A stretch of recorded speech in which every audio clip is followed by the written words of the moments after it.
Bom dia, pessoal, sejam bem-vindos. Estou aguardando a chegada dos outros alunos.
Bom dia, bem-vindo, Andrei.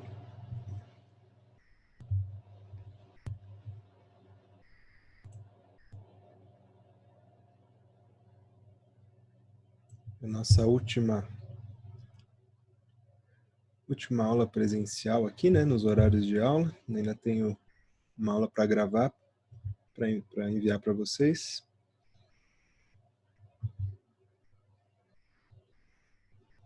Vou aguardar mais uns 4 minutinhos, até 8h10. Bom dia, professor. Bom dia. Professor, aproveitando o momento ainda que no início da aula, tira uma dúvida do trabalho, por favor. Sim. Referente à bibliografia que deve ser utilizada, ali está mencionando que a bibliografia do professor anterior, Thierry. O que acontece? Pode utilizar qualquer bibliografia, tem que ser aquela em específico. De preferência para usar a bibliografia da ementa lá, né? Mas se você for trazer as referências certinho, pode usar outra literatura, assim. Que livro que você tem ou que você está pensando em usar? Então, na verdade, eu tenho alguns livros aqui. Ele tem esses temas aí, teria que pegar o nome dele correto. E ele traz essas informações, só que não é aquele exclusivamente aí que o professor Thierry deixou na ementa, entendeu? Uhum. Acho que ele deixou do Luiz Fux, o do do Rangel Dinamarco, né? E o do Luiz Guilherme Marinoni. Mas tudo bem, se for sobre o tema, sem problemas. Perfeito, professor. Vai Obrigado. passar a informação para o resto do pessoal para não ficar daí injusto, né? Então, quem está aí já ouvindo, né, pessoal, para fazer o trabalho, não precisa necessariamente ser aquela literatura, desde que traga a informação pedida no trabalho e tenha referência bibliográfica, pode utilizar outra literatura.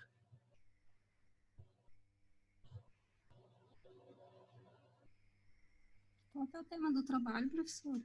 Oi? Qual que é o tema do trabalho? Não sei quando o senhor deu isso, acho que eu perdi. Ah, tá. É que eu passei ontem, eu vou colocar o link aqui já. Pera aí, vamos aproveitar então que o pessoal ainda não chegou, eu já mostro para você. E daí passo o link onde está disponível para baixar os slides de aula e o trabalho, só um pouquinho.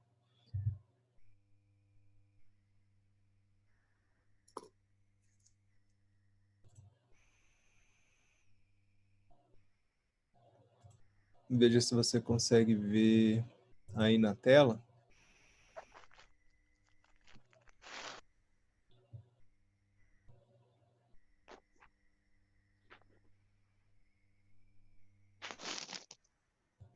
Vou tirar o estritamente aqui.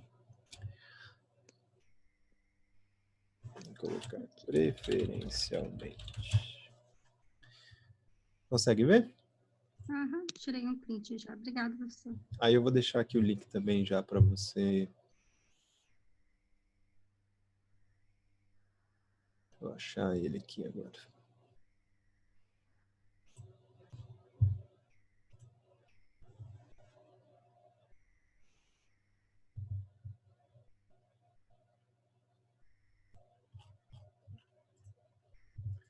Tá aqui o link, mas eu vou colar aqui no chat, se tiver acesso, facilita para acessar.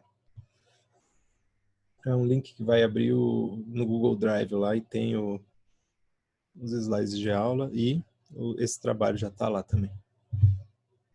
Uhum.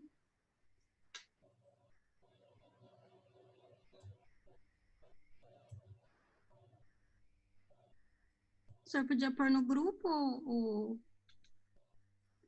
o link, né, para o Eu pessoal, vou no enviar. geral. Uhum. Eu vou enviar hoje. É porque eu só não enviei ainda porque eu preciso colocar esses slides de aula lá e estava esperando, então, dar essa aula. E aí eu vou colar hoje mesmo, depois da aula, já vou mandar ali no grupo, que daí eu vou disponibilizar esses slides aqui também.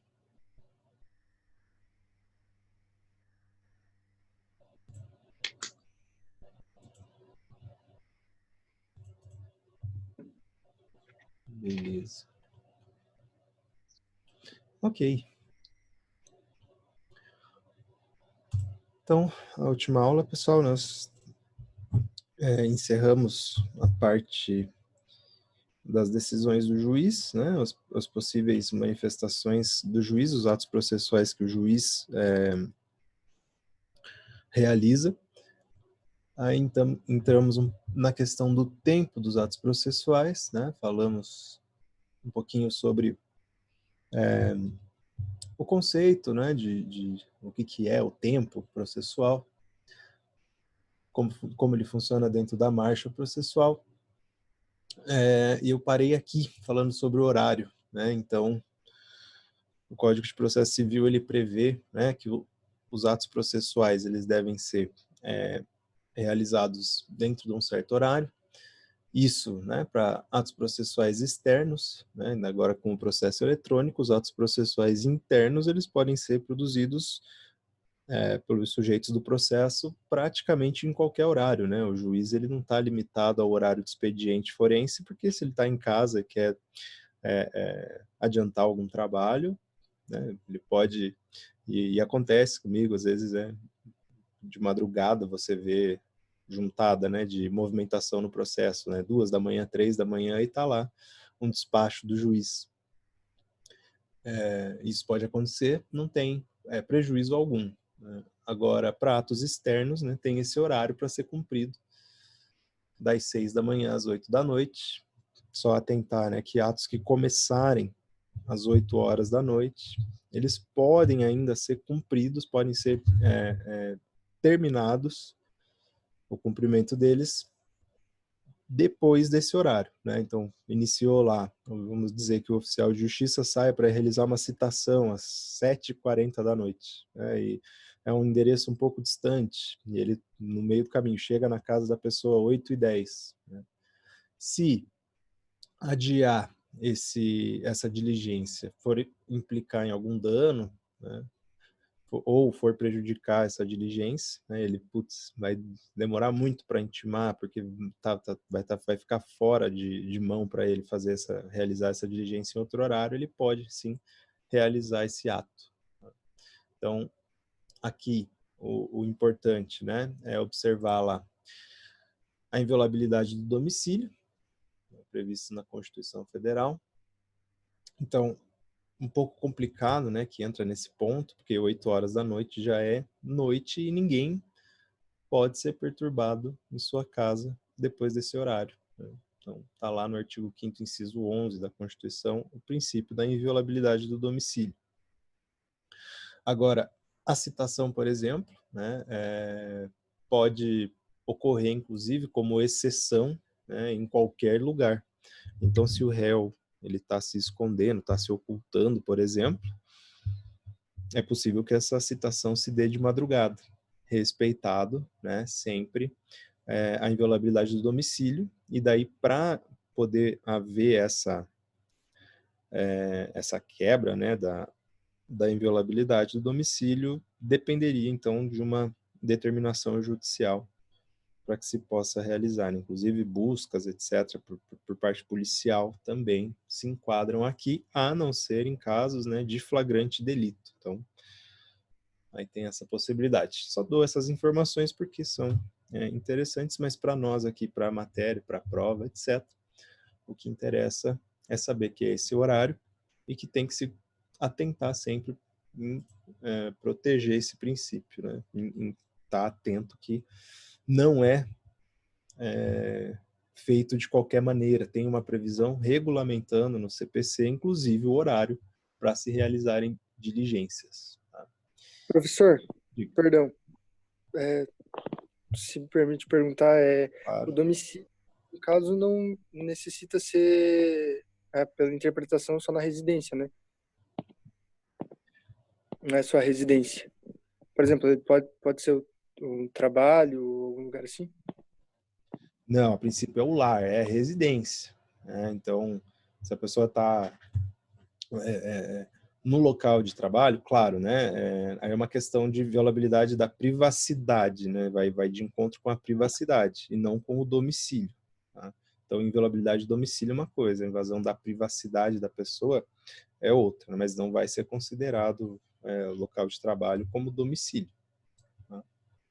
Já entendi. Obrigado. Beleza. Muito bem. Então, para atos externos, horário.